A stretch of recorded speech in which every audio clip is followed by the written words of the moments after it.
Hello and welcome to the Drumwell Podcast, where we look at what drummers do away from the kit in order to do their best behind the kit. I am your host, Todd Hansen, and I have an excellent guest today. He's the drummer for Rheno, Hysterectomy, Fat Monica and Disparo AU. His name is Kieran Smith, and I'm very honoured to be sitting in my guest bedroom of my lovely home with him, and we're having a little chat today. How the bloody hell are you? Doing great, mate. Yeah. Had a nice couple of sausages there to get ready, warm up. But happy to be here. Thanks very much for popping me on the pod. Oh, stoked. I was really, I love these opportunities. Obviously, you're up in town. You know, this will be out in a few months after this, but you're in town currently with Rheno. You've been smashing out a bit of a national tour, the Who the Fuck is Rheno tour. Yeah, a bit of a boogie up and down the coast. Yeah, it looks like it's been going really well, and obviously my band Fuck is playing this evening with you guys. It's going to be great. Very excited for that. And it's just been cool. We've just been hanging out, and it's like, oh fuck, you're here. Let's do a bloody podcast. Let's set up some mics and keep talking shit. Let's talk about some drums. Let's record our fun conversations. So, let's just get right into it. Let's roll. The first talking point, as I ask everyone, as listeners will be getting used to, is what do you do away from the kit to do your best behind the kit? I'm going to be honest, I don't have a lot of time away from the kit. Between all of the bands you mentioned before, if I'm not with one band, I'm with another. So I kind of always have to be kind of stage ready and fighting fit. So it's like, oh, you have some time off? Yeah, I got some time off because I'm on tour with another band, or I've got to go home and rehearse with another band, or I've got my mini studio set up. So if I'm not playing with any bands, I'm recording for other bands or doing other projects. So I'm constantly got that momentum behind the kit that I don't have to really think about like, okay, I'm taking a few weeks off the drums. How do I stay fit? Because I just don't have time to even step away from them for the most part. Yeah, I mean, it's a good problem to have. I think a lot of drummers can relate to that. I know at one point myself, I had like a year or 2 years where I just said yes to everything, and it got to a point where I was in like 12 active bands in that 12 months. It's an easy mistake to make. You become the friendly guy that's like, oh yeah, I'll try that, or I don't want to disappoint this guy, or you're a good mate of mine, so I can't say no. And then before you know it, you're like, hey, I've still got to go to my day job. Yeah. How's this going to work? Because been there plenty of times, and I just got to a stage where I'm like, I have to start saying no. Yeah. To understand that there's only so many hours in a day and days in a week, and you can't do it all. No. And still like eat and sleep. Yeah.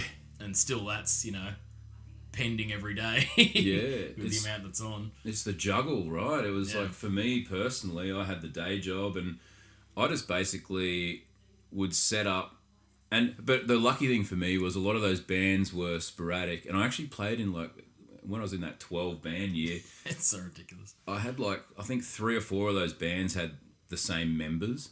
Yeah. Classic. Or there might be sub one in, sub one out here and there, but it's kind of, so, we could do 2 band practices in a day because it was like same dudes, just this guy's going to show up at this time and this guy's going to leave at that time. It's the incestuous scene. Yeah, but it worked, but at the same time it was very hectic. Like I'd go to work, I'd go to band practice, I'd go home and sleep, and I'd repeat. And I think I would take, because back then I used to enjoy a tipple of a weekend and obviously go and play gigs or watch gigs. And so I'd be playing every night of the week, rehearsing, and then playing gigs or at gigs. And just, I think I gave myself one night a week off, which was generally Friday nights. And then usually Saturday day I'd do 1 or 2 bands. Sunday day I'd do 1 or 2 bands. Before you know it, someone's gone, oh, you got Friday night off, do you? Yeah. Actually, do you want to fill in? We're doing an Angels cover set down at the RSL. It's like, oh, yep. The Angels, what's their song? Pay $600. Yeah, I'll see you there, mate. Angels, I like Back in Black, mate. Yeah. So it's that is definitely a good way to obviously keep yourself active. Yeah. Do you have an exercise regimen on top of that, or a dietary thing you stick to? Or? Not really. I mean, until recently, I was doing a lot of heavy lifting warehouse work and stuff like that. So I was quite fit, and I was taking kegs in and out of trucks and stacking shelves with cases and stuff like that. So I was keeping pretty physically fit, but also after work I'd be rooted. So I'd go to play drums and it was twice as hard as it was. So the fitness was there, but the diet definitely right now on tour is slipping at a very rapid rate. But I'll go home, have one more pot of noodles, and then probably get some groceries, get some carrots up me. Yeah, totally. No, it's something. Well, for me personally, as I've gotten older, and obviously, had a back issue where like inflammation was a problem. Where I've changed my diet around to be more alkaline, less acidic, less more anti-inflammatory type foods. Like for example, breakfast. I tend to like today we had bacon egg muffins, homemade. They weren't Macca's, but it was better, mate. Yeah, but like for example, like during the week, or most weekends when I'm not on the road, I'll always eat like vegetables with eggs for breakfast, basically, because it's very minimal sugar, and the sugar in the morning just like sets your body up for inflammation, which was causing inflammation in my back. Blah blah blah. Blah blah blah. So really reined that in myself, but and then the exercise thing, for me, I sort of have a routine where I do that every day. A lot of it is hip hinging and squats, building capacity around that lower back. Mm-hmm. Do you hit the gym at all, or you get enough? No, I've never been a gym guy. No. I think it was the whole scene around the gym years ago where it became a competition to be who's the coolest cat going to the gym, and here I am tagging myself in the gym. Really turned me off it. Tour is honestly where I probably do my most exercise, because it's so forward in my mind that I've got to be fit enough to survive that night's show and then the next night's show and maintain throughout. So I'm usually keeping my body stretched and warm. I'm doing, push-ups and things like that. I did used to have a regime back on the road with Disparo, because it was such a physically taxing band at the time. Like, I was trying to play speeds above my capability at the time too. So it was just every time the car stopped, I had to do 50 push-ups. Yep. So we're on the road driving all around, Australia or America or wherever we were in Europe, and if we stopped the car, it meant I had to get out and do 50 push-ups, and then I'd try and do 50 push-ups before the show as well, just to get the arms going. And I came back from tour ripped. Yeah. And that went, steeply backwards during COVID, where I just went to bed for a while. But yeah, that really helped. And then I'd noticed, just from having the strength capacity and from playing like those athletic, sets every night, because it's not really complex drumming, and I'm not taking insane techniques. I'm playing day one drum stuff as fast as I can. Yeah. Realised by the time of the end of I think we did like a 3-month tour all around the grounds, and we had recorded an album, got home and realised that by the end of the tour we were playing the songs at almost double speed. Right. Because we recorded them at whatever the fastest I could play was the tempo. Yeah. We didn't set a tempo, so I'm like, okay, I know that if I'm feeling my body at this level, that's the tempo. And the ceiling on that just kept going up and up and up every night. So after doing, 110 shows in a year, realised that we've just doubled the speed of the album. I'm like, okay, cool. I've got this like nice ceiling. I can probably relax a bit more on stage. And it was not only the maintenance of doing those shows relentlessly every night, but doing the strength training in my arms, just to be able to take doing a straight rock beat at 300 BPM every night kind of set me in a place to have that headroom. That happens, and that's something actually I really tried to push with the latest King Parrot stuff that we did, was try and incorporate at least a few songs into our live set, because it just makes them better. Yeah, you get more free with them, and it's like, I did that. That was a mistake, but that actually sounded really good. Yeah, or happy like, accidents. Yeah, and then there's the adrenaline thing. We've got this is how fast the song goes, but then I watch a video of us playing it after we've played it 4 times in a set, and it's like, well, it's actually way quicker. Yeah, it sounds better. Sounds better, or maybe it does sound too quick. Maybe I need to rein it in a little bit there to keep the groove or whatever. But those little moments where the adrenaline plus the need for showmanship on stage, and you're throwing things in. You go, oh, actually, I just did this thing. I don't really think about it, but I'm glad we recorded that because I'd like to put that on that track. Or Yeah. I've had songs, you know, in bands that I've been playing with for 10 years, and I go back and listen to the song again for the first time in a decade. I'm like, I'm not playing it anything like that anymore. No, yeah, I've like thrown in all this fancy stuff and made it interesting for myself just because playing them night after night, you do one little edit every night. You go, oh yeah, I'll do that, and then that just stays in. You just go, that's how I played it last night, so that's how the song goes. And then you change one little thing the next night until you're doing all this crazy shit. Yeah. You're like, oh wow, I've really, you know, made a mess of this for myself because I've leveled it up. And if I go back, everyone's going to be like, oh, he's kind of just, you know, phoning it in tonight, isn't he? Yeah, All right, now I've got to do that thing. I've got to add that double kick. I've got to, you know, try and break my neck during this section, you know? Yeah. So, yeah, you're kind of always chasing that next level as you're performing those songs live.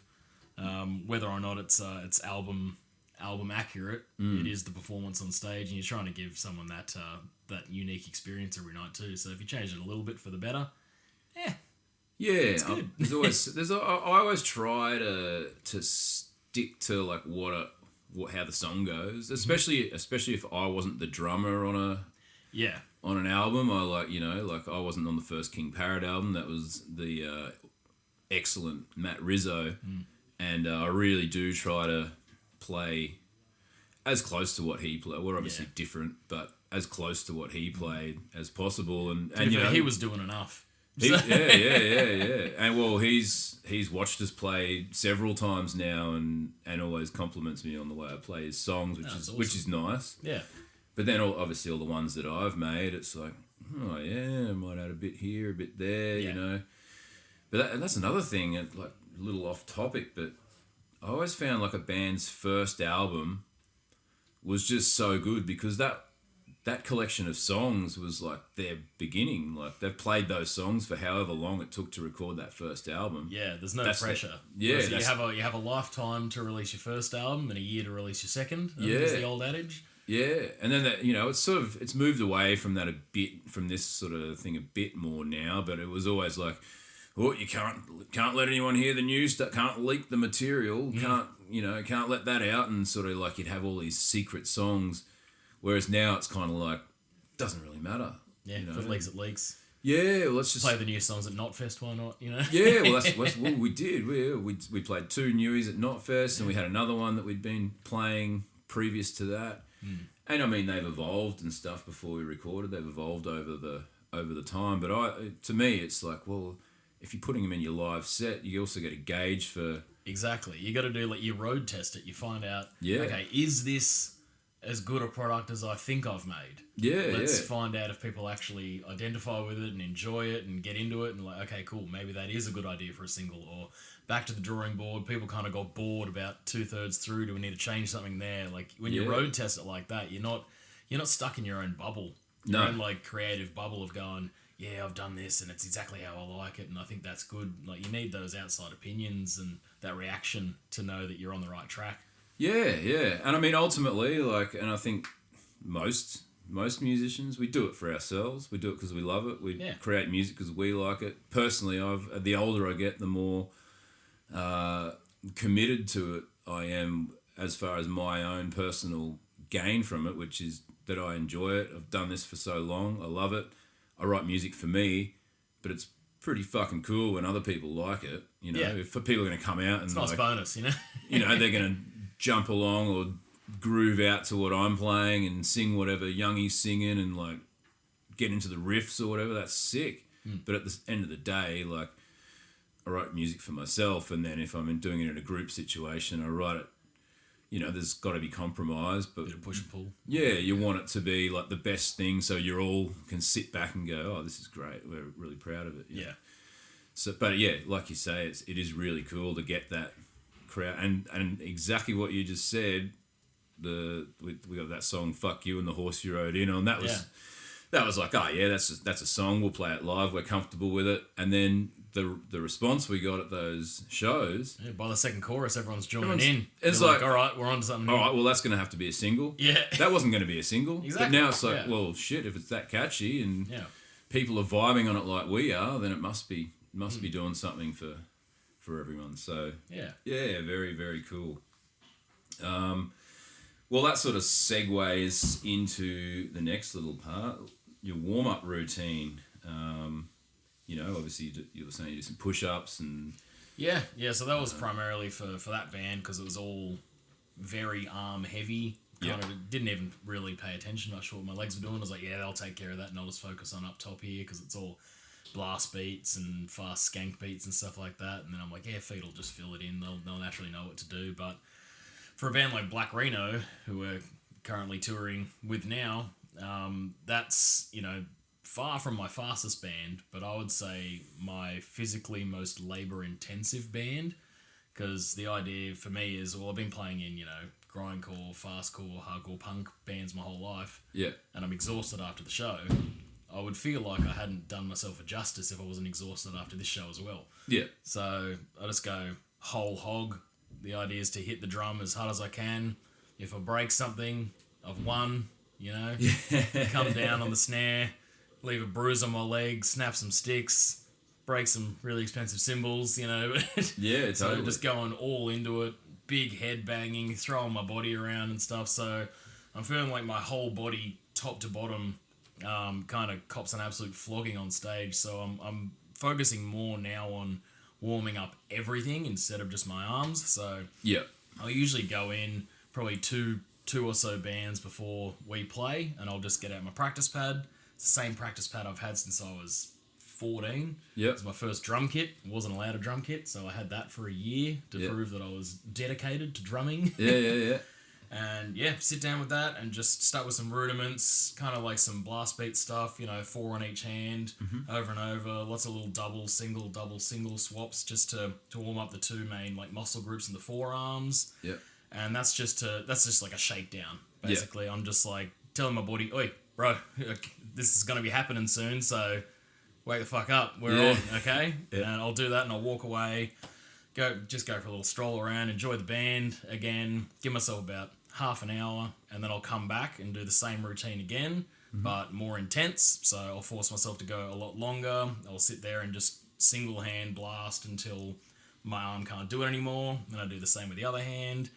I got this other thing that I do that I haven't really seen other people do before. It just works for me, and I get a lot of weird looks. Yeah. But I sit backstage and I basically I ball my hand into a fist and pump it like I'm really enjoying music, like backwards and forwards. But I'll have my other hand up, and you'll hear I'm just hit it. I've got it raised above my heart, so I'm forcing a cardiovascular system to work a bit harder. Yeah. And it works out all the larger muscle groups in the top of my arm as well. Right. So it gets the biceps, triceps all warmed up. So I'll do that in front of my head, and then I'll do it behind my head for a bit to really warm up the triceps, and that gets them going. Then I go back to the rudiments. Once I feel like that part of my body's feeling pretty good and warm, then I'll do, stretches. I'll stretch out my legs. Now for Rheno, I'm actually making sure I'm stretching out my back and my neck, so I'm doing a lot of almost like controlled head banging in the back just to like loosen up my back. All the vertebrae in my back basically crack there, because if I don't, they all crack on the first head bang on stage and I get dizzy. Yeah. Because I'm like, I might have broken somebody. What's going on? So, so I do that, just hanging in front of myself, straight legs, and just bouncing gently with my back side to side just to loosen it all up.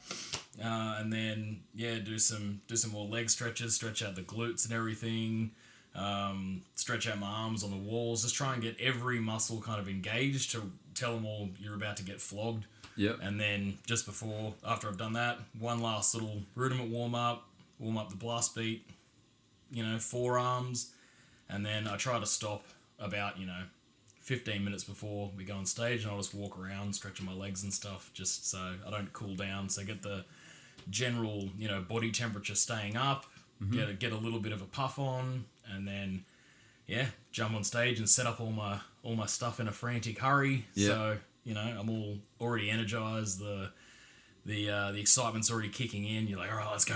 We're already on the stage, so I'm going hard already, and then by the time the show starts, I'm ready to hoon it. Yeah. And then I'm stuffed third song in. I'm actually gonna watch you tonight. I want to see this that thing. It works. Well, yeah, because I've never really thought to do that myself. Like I do, I do a lot of the rudiment things. I got those sticks with the rubber pads on the tip. They're like marching sticks, but it meant that I could be lazy and not bring a practice pad with me everywhere because I can just play on whatever. Yeah. And half the time I end up just tapping on my legs. Mm-hmm. So I end up with these big red stick marks on my legs before gigs. But yeah, very much similar. Rudiments, single strokes, always like singles or double strokes on my feet, which I don't do double strokes when I play, but I warm up like that. Yeah. It's all just air drumming. It's the same. I don't use any double strokes on my hands pretty much at all on stage, but warm up is just so good for getting the forearms going. Just swapping between double, single, double, single, just wakes it all up in the right way, which is cool. But then I'm like, I'm really warmed up on my doubles. Time to hit just meathead singles for 40 minutes now. yeah. Well, it works, doesn't it? Yeah. Like, I mean, the way I was taught to build up speed was rudiments to a click. Yep. And you start off, at 60 BPM. It's super slow and boring, and then you build them up and to the point where you're like, I can't do this, and then that's your ceiling, I suppose. And then next time write down your PB and then yeah, and that's exactly how I was taught to speed build. But ultimately, everything I do in songs is really single strokes. Yeah, balls to the wall singles. If there's a paradiddle sort of sound, it might not even be paradiddles in my hand. It might be a hand between feet and but it's very rare. A lot of what I play is thrash and grind. It's not. You're not even thinking about your rudiments on stage. You're thinking about how does this song go? This is how my body does it. Going, and here comes the double stroke roll followed by a paradiddle. You're like, here's the part where I go, yeah. Hopefully the body does what I need it to do. Yeah, but that's great. Like, I mean, I think a good thing, and a few of the other guests I've had on the podcast have sort of said, do whatever it takes to crack a sweat. Yeah. So your body's warm, you're sort of ready, you're feeling limber and good, and you can just get up there and deliver. Yeah. You're finding that fine line between just ready and slightly over-prepared and already a little bit tired as well. Yeah. And it also depends, because you don't know, like, until you walk into a venue, you don't know what kind of space you're going to have. No. Like, sometimes it's like the size of a closet with a chair in it. Yeah. And 5 other dudes trying to walk around in there, like... Yeah, I've had some pretty weird little warm-up spaces. Yeah. Usually do, like, little videos and stuff, and you're like, anyway, I'm warming up on a toilet today. Yeah. So I'm sitting outside in the back alley at a bin or like wherever you can find a spot. Yeah, it's usually me somewhere in the side of the room with people looking at me weird because I'm shaking my fist in the air like a psychopath, but they don't realise I'm the next drummer. I'm just some guy going, yeah! Like, all right, this guy's got something going on. Making little slappy noises. Man, backstage is front stage. Yeah, that's great. I'm going to watch you tonight, actually, because I want to suss that out, and I want to try it myself, because that's certainly something. I think my warm ups work, so I incorporate a lot of squats and push ups and whatnot as well in there, and I do like other random moves like rocking push ups where you kind of rock your body and then do a push up and all these sorts of things. All these little things help. It might. And I mean, the routine changes over the years too. When I was first playing, my warm up was like 2 or 3 beers. I realised that 10 beers I couldn't really play very well. So I've never been like overdid your warm up. Yeah, never overdid my warm up. And I mean, now I don't even really drink. It was like, I'll have one to take the edge off, but there's no edge. It's all fun. Yeah. But have one for fun. Yeah, have one for fun. I do sometimes. I do, but you sort of see other people. Everyone's like warming. It's like, what are they doing? Okay, that's cool. What works for you? Geez, I should probably try and do that, because not warming up, you'd get that lactic acid build up in your arms, and it's like halfway through the first song, like, oh man, I can't even play this song. Well, I have that same stress every single show I play, have ever played, and probably will ever play. That first little mini warm up I do, that pre warm up before I really get into it, I have this moment where I start and I just get this like whirlwind in my head, like, oh my god, mate, you're not fast drums anymore. You can't do it. This hurts. You got to be shit on stage tonight, man. Your hands aren't going nearly. Oh no, there it is. We're good. Yeah. And it's every single show. I just have this stress of that's not quick. Yeah. That's not quick, and that feels terrible. But that's why I do that mini first warm up. It's the whole purpose of the mini first warm up. Yeah. Still the solution is me going, oh no. Yeah. It's crazy, the inner monologue, isn't it? Yeah. You know? And you've done it probably thousands of times at this point, and you're still, oh no, oh shit, I can't play anymore. Yeah. Oh, what happened? Yeah, because I mean, body mechanics are a crazy thing. Like, you never know how your body's going to react. Like, from the last 6 shows you've just played, have you flogged something out? I don't know. Are you just a bit sore from that, or you know, did you pull something at last night's show, or have you smacked your arm with a stick and you're bruised? You don't know, so you start and you go, no, I'm pretty sure I'm okay. I'll be all right, but I'll wait and see. I'll wait and see when this comes good. And second warm up, you're like, oh yeah, I'm fast again. That's okay. That feels fine. I can do this all day. Yep. Just weird mental gymnastics before the show. Oh, totally. It's not even nerves. It's just, oh shit. Yeah. I mean, this is going to be a harder show than usual tonight. Oh no, I've come good.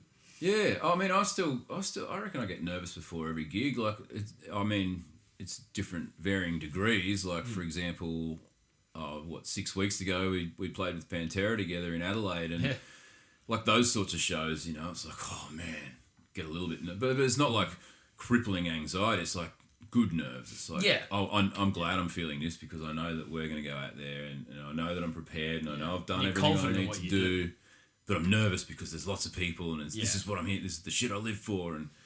But even like, you know, like I'll play a gig to 50 people, and I still get nervous. Yeah, it's like, I know it's going to be good, but it's just like that. Yeah, you want to deliver, and you want to make sure it's you know, great, and for yourself, but also for the people watching, I guess. Like, I feel like I don't get like traditionally nervous. Like, I had heaps of people hit me up, go, oh man, playing with Pantera, it's a big deal. You're nervous? And I'm like, no, actually, I'm not. No. I'm excited. I'm like almost anxious to be on stage to enjoy it and just drink it all in. But like, it wasn't like an anxiety nerve thing where like, oh, what if I mess it up? What if I do this? Because like, I don't know, I'm confident in what I do. I know when I fuck up, I know how to unfuck it. Yeah. So I lost a bloody China symbol off the side of the stage at that show. Right. Yeah. And I was just like, all right, that's gone. On to the next symbol. What are you going to do, man? Someone will pick it up for me. Yeah. Like, I just have like, you know, you've done it for long enough, you feel confident, like, even though you might be a little bit, oh man, this is pretty hectic, but it's still just like, yeah, just get up there and have a good time and enjoy it and whatever. I think like the first time I was nervous before going on stage in, I don't know, probably the last 15 plus years was a couple of weeks ago. I played in my hometown with a new band of mine where I'm on vocals. Right. Because I've been sitting behind a drum kit for nearly 20 years at every show I've played. And so I'm like, yeah, it's a drum. I know how that works. Yeah. I'm going in my hometown at a surf club in Wombrel. Yeah. I'm picking up a mic and they're going, yeah, I've never done this before. Yeah, yeah. What am I going to do? Like, how do I move on stage? How do I interact? Yeah. Do I have to walk around? Yeah. And then, like, not having the full confidence of, I've done this a million times with my voice. I'm like, oh, I've done it at band practice a bit through a shitty practice amp. Yeah. We'll find out. So it was this strange thing, like, played Pantera the week before. Yeah. Chill as. Play Wombrel Surf Club. I was shitting my pants before I got on stage. Yeah. Once it started, it was all good. Yeah. Absolutely flogged myself because I didn't do any warm-ups. No, yeah. I thought, I'm vocals, man. I had a beer and Ubered to the show. Yeah. I was like, dude, I'm taking every liberty I can with this. I've been loading in drums all this time, in and out, first in, last out every show. Yeah. No, I'm rocking up late in an Uber in jeans. Yeah. And get up there and someone's already plugged your microphone in. Yeah. And I think I recovered 4 days later. My legs were killing me. Right. Yeah, so now I'm like, okay, so that's an instrument I still have to warm up for. Understood. Yep. That's my main takeaway is I'm going to actually warm up my body for that because I just punished myself. It was 15 minutes. 15 minutes on stage, 4-day recovery. Wow. I guess that's no matter what you do, you know. It's good to warm up, isn't it? Very good to warm up. Musically, sport, anything where you're exerting yourself. Yeah, I'm not much for running around. Pretty good to warm up. That's why I sit behind a drum kit. But I did a lot of running around that night and my body did not like it. Yeah. Oh, well, there you go. That's where you find out what you're made of. First trial. Yeah. So really, I guess as we move on, practice schedule. I mean, do you do much of your, like, sit behind the kit yourself and just have a bash, or is it more just jamming with your bands? Really depends on the week. Like, Black Rheno pretty religiously rehearse every week. And then I've usually got at least one other band practice during the week with one of the other mini bands. So I'm kind of always getting behind the kit for band practices between shows. So a lot of the time, at the very least, I'm behind the kit 3 or 4 times, whether it be for 2 band practices and 2 gigs in that week. For practice and stuff, it's usually me working on session stuff, going in and just going, okay, well, here's the song, and we're just going to jam to it, and then I'll do like a warm-up practice before that. So I'll just, play a bunch of cool tracks that I know warm my body up in the right way that I need it for that song. But yeah, I used to be a lot better with the practice, but now with the hectic schedule right now, especially like Black Rheno's hammering it pretty hard, and all the bands seem to be on board with doing stuff. There's not so much personal practice going on now, but definitely during COVID and things like that, I was behind a kit. Even though I wasn't playing shows, I was probably behind a kit up to 30 hours a week, just because I needed it. I was like, I'm not on a stage, so I got to get this out of my system somehow. But yeah, usually that kind of stuff, I'll just go in, I really need to hit something, so I'll just go put on some tracks, jam it out for a bit, make sure I can still play drums, that's good, and then probably pack the car immediately and drive to a band practice. Yeah, totally. I mean, for me, I suppose, similar during COVID, I sort of really put in a bit of extra effort, like to just try and keep my chops up, I suppose. The good thing was I was actually living above the studio that Dan and I jam at for fuck. Nice. Neon Studios at Sumner Park, Brisbane. Very, very nice facility. I was actually living above it, so I could just walk downstairs. And Dan worked there. There's like his day job was out of there as well. So it's like, well, if the cops come and try to arrest us, we all have the right to be here. Yeah. So if we're going to get in a room and have a jam, then that's kind of all right. That's surely an amazing setup for that.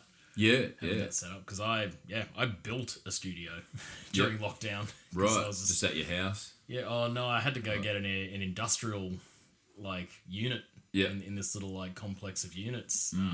Just because I didn't have the capability in neighborhoods and things like that to make noise or to build properly, soundproofing and things like that. So yeah, I just went, well, I'm home. I'd been on the road pretty much flat out for 5+ years before that, so I didn't have the need to do something like that, to have a practice space, and I went, I'm going to go insane if I don't. So I spent COVID, the first bout of it, building up this studio that I could practice in, and then I just spent all my time there that I could. I'm like, well, I got an ABN, so I'm technically at work. Yeah. So kind of had my ass covered on that one, and yeah, to spend as much time as I could in there doing that. But yeah, unfortunately not at home. That'd be the dream. Yeah. Get out of bed, walk downstairs, grab a coffee, and get on the kit. Yeah. Well, yeah, that's what I used to do. But now it's 10 minutes away, I can, and it's kind of nice in a way where you do have a destination. It's like, oh, we're going to have a jam, or it's like, oh, I've got to work on some stuff, obviously I did a lot of practice leading up to tracking the latest King Parrot album. Of course. So I was there, basically, because I work afternoons, I was there every morning, running through the album, working on bits, working on parts, working on ideas. Just getting as comfortable and familiar as you can. Yeah, but it's, I guess, practice-wise, it's usually just, we jam every week with Fuck, and then I'll do, block jams with King Parrot, I'll go, because they're obviously in Melbourne, I'm in Brisbane. But yeah, if I want to learn something new, if I say, because I watch a lot of drum videos, as probably you do as well, and it's so easy now. It's not like you have to pull out, not like you have to put a DVD on and watch an hour and a half of some bloke doing something. It's fast forward through 3 hours of Mike Portnoy to get to one rudiment. Yeah. It's sort of more like you can just watch these little shorts, as I think the kids call them, shorts. All the reels and whatnot. Dudes easily digestible chunks of drum content. Yeah, I mean, I watch a lot of what Froggo does, Robin Stone. Incredible drummer. Oh yeah, I've known him for years, and just I love watching what he does, and I also love the way he interacts with the people that bag him out. But that's a whole other thing. But just watching this, oh shit, what do you do there? Oh, I want to try that. So I might have a practice session where I'll just try stuff, but most of the time it's playing something, writing something, working on an idea, trying to bring a guitarist, because a lot of guitarists will give me, or vocalists will give me an idea like, oh, I'll just go like, ba-ba-da-ba-ba-ba. It's like, all right, well, I'm gonna figure out what. Gonna translate that first, yeah. yeah. So try and figure those sorts of things out. But yeah, I guess it's ebbs and flows, and you just sort of roll with. Yeah. You always know what you need to do, and when you're booked out with stuff, you're like, well, I know I'm going to be rehearsing tomorrow, and then I'm going to be playing on Saturday, so I better fill this, I better actually do my groceries this week, So Yeah. And then, totally. When you don't have gigs and band practices, you're like, oh, well, I've got the itch, I better jump in the studio and learn a new song, or, I've always wanted to know how to play that. I might try that and see if I can do it now. I know I couldn't do it when I was 16, so maybe I can now. Let's find out. And you just kind of almost trick yourself into doing practice that way, where you go, okay, I'm going to work out a song now. Yeah. And just work on it, and drill yourself until, okay, sweet, I got that. I can go home now. Yeah. And then the next day, you can't remember how you did it. You're like, oh, I should have videoed that. Yeah. Awesome. Have you ever had any kind of injuries, like from drumming, or just injuries that have impacted how you drum, and like what did you do to overcome them? Honestly, I've been pretty blessed for the most part. As much as I, flog my body to death on stage every night, I've got a pretty good recovery rate. I've never had like anything serious, like nothing terrible with my arms, my legs, my back. I was going a bit too heavy on the schedule between work and all the bands, and I think I'd been up for about 3 days, and went to play a show in Sydney, and I was sleeping on a couch like next to the stage because I was so just obliterated. Got up and I was like, oh, okay, I'm about to play. Just tried to do some push-ups, and then just completely messed up my shoulder. Right. Could barely lift it, any higher than the height of my shoulder. Couldn't lift my arm up, and trying to play that show was an absolute nightmare. It felt like my arm was out of its socket. Right. And then I kind of just got scared out of doing push-ups for years. Yeah. So I didn't do them for ages. As I said, I religiously did them before the shows and on the road and stuff, and then couldn't support my body with my arm for ages. And I basically just tried to do a lot of like stretching and not putting too much pressure on it, but I had to just cut out push-ups completely. And I think that's around about the time where I developed that fist pumping technique, because I didn't want to support my body, but I still wanted to warm up my arms. Yep. So when it wasn't so bad, I started doing that fist pumping to still warm up the right muscles that I'd still get out of a push-up. Yep. So now that I think about it, it was probably around that time where I started doing it. So it's probably evolved from that, and I've just, because this is years and years and years ago, I'm like, I've always done that. But no, it was only push-ups until that point where I stopped doing push-ups. Yeah, so, right. Yeah, just kind of evolved with it, and now everything's better. Like, I never had any long-term problems with it. That's which great. I'm very, very lucky and thankful for. And I've just kind of rolled with it from there, and then I'm just a little bit more careful. Honestly, I go, hey, if I feel something, or if I feel like, the cartilage in my body is, void of any fluid because I haven't slept for a week, probably don't do that. Yeah. I think hydration is a massive thing that people underestimate too. And I'm big on the hydrolyte now.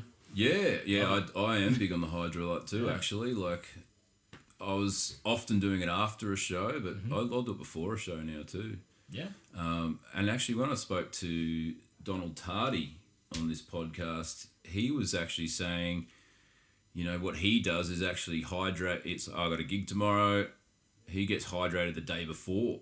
Yeah, right. So it's really then back planning. Yeah. He's sort of like, make sure he's had plenty of water the day before, hydrolyte, whatever. He might take electrolytes or whatever, and obviously the day of, but he's starting the process early, so he's actually absorbing it all properly into his system. Yeah. And I mean, that's I sort of every morning now, like my girlfriend and I will have like lemon water. So we'll have a wedge of lemon in boiling water, and then you let the lemon soak through the water and top it up with a bit of cold water. But that's supposed to, like, the lemon like puts the water into more of your body than if you just drink a straight glass of water, Interesting. Yeah, it's apparently I don't know. It's I don't a know thing. if it does anything, but it feels good, and also Makes you feel like it's doing something. yeah, and like the warm water going through your body kind of like, loosens everything up and hydrates you, I suppose. Apparently, room temperature or basically body temperature water is better for you. Yeah, The cold water, even though it feels good, it's a shock to your system, and your whole body has to then work to warm up again. Yeah.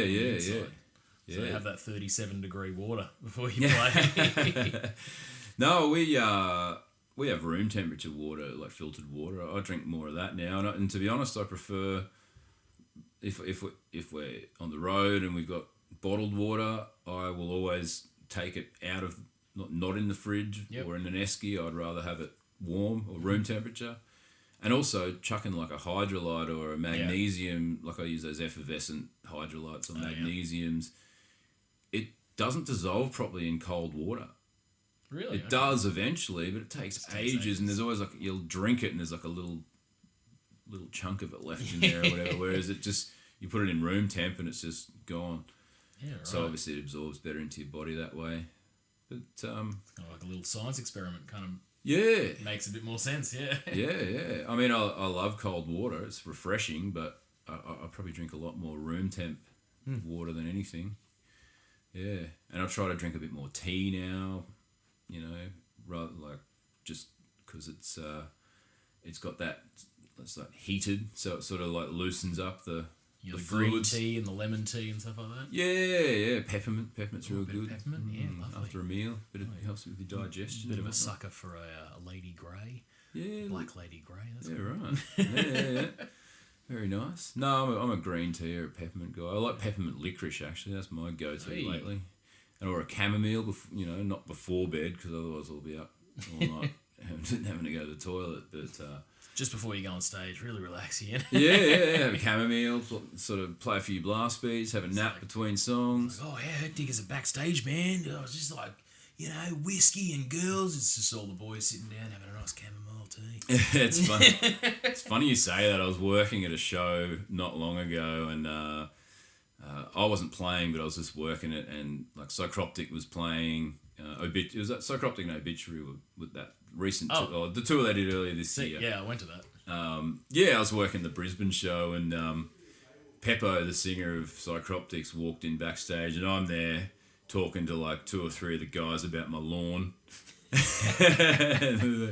And he goes, I love backstage conversations nowadays. Like, now we're all a bit old. It's like, used to come back and everyone's talking about getting hammered or whatever, and now it's just like, oh yeah, my lawn's really nice. Yeah, mate.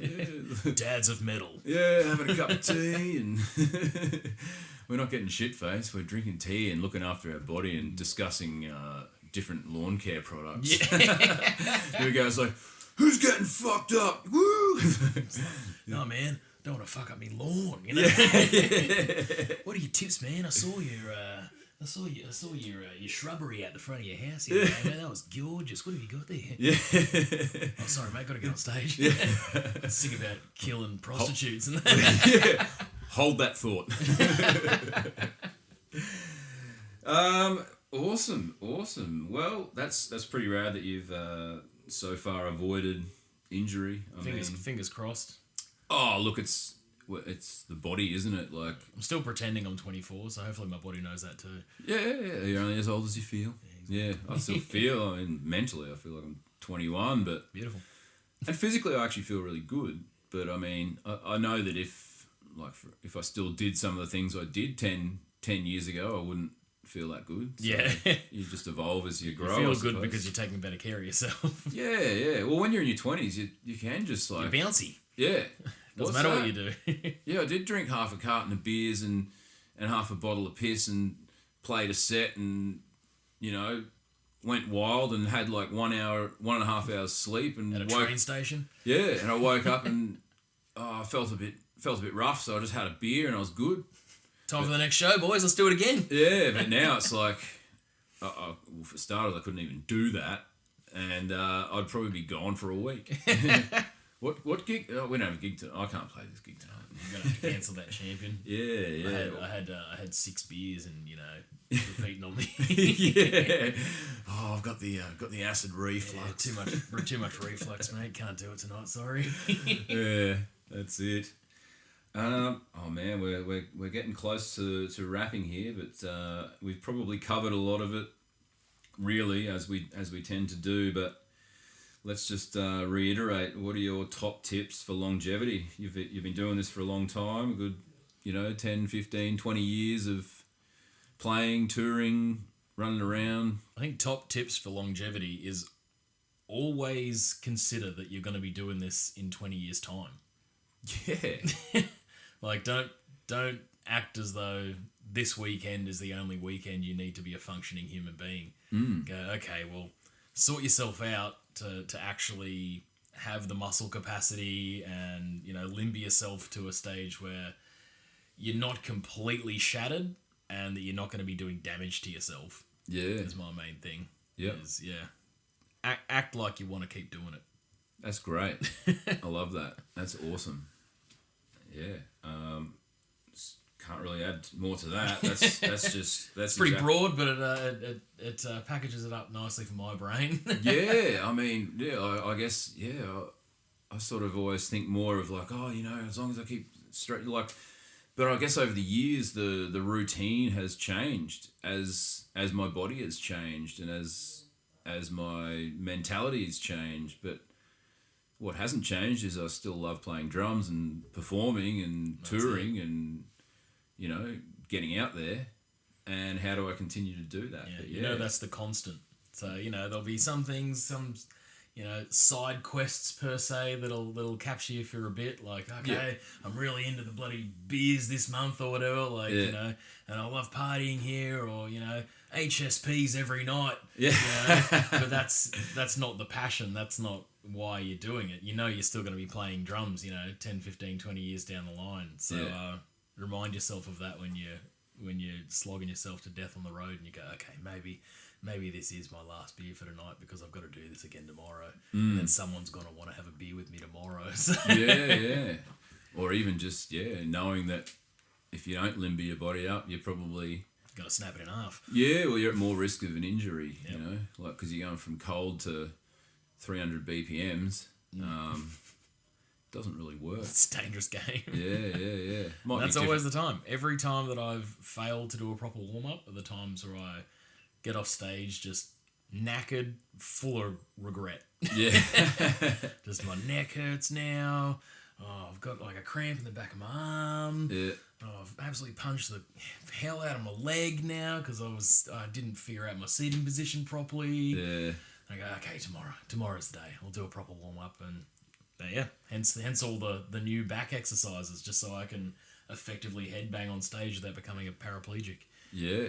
I mean, what COVID did for me, for me, was I didn't realise, I just didn't really think that my hair grew. But then when we got back after not playing for a couple of years and I tried to do windmills, it was too long. And so now it's kind of at the point where it's like, well, I've just got this big ball of dreads on the back of my head. What's the point? It's weight training. Yeah. Well, I don't know. I'm at the point where I might be chopping them off. Whoa. You're getting it right here, folks. The big scoop. Getting it right. I'm trying to get it out there more because everyone knows me with dreads, and I think there's probably like 10 people that know me before I had dreads, and everyone knows me with dreads, and it's like, well, I'm going to cut them off. Would you go the whole hog? I think so. Halfway up or something. Well, yeah, I've thought about that. I don't know the logistical properties of dreads. I've just sort of thought like, I kind of want to swim. And then it takes ages for my hair to dry when I swim, so I don't swim because of that. And I mean, this is slightly off topic, but yeah, just if you see me without dreads, I like swimming. Do you have anything you want to plug? Any plugs?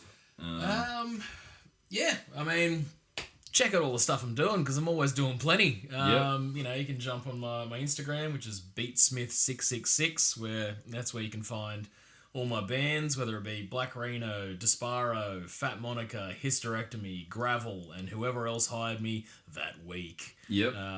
So always posting videos, posting show updates where I am in your town. So yeah, if you actually give a shit about what's going on, check it out and hit it up. What was that address again?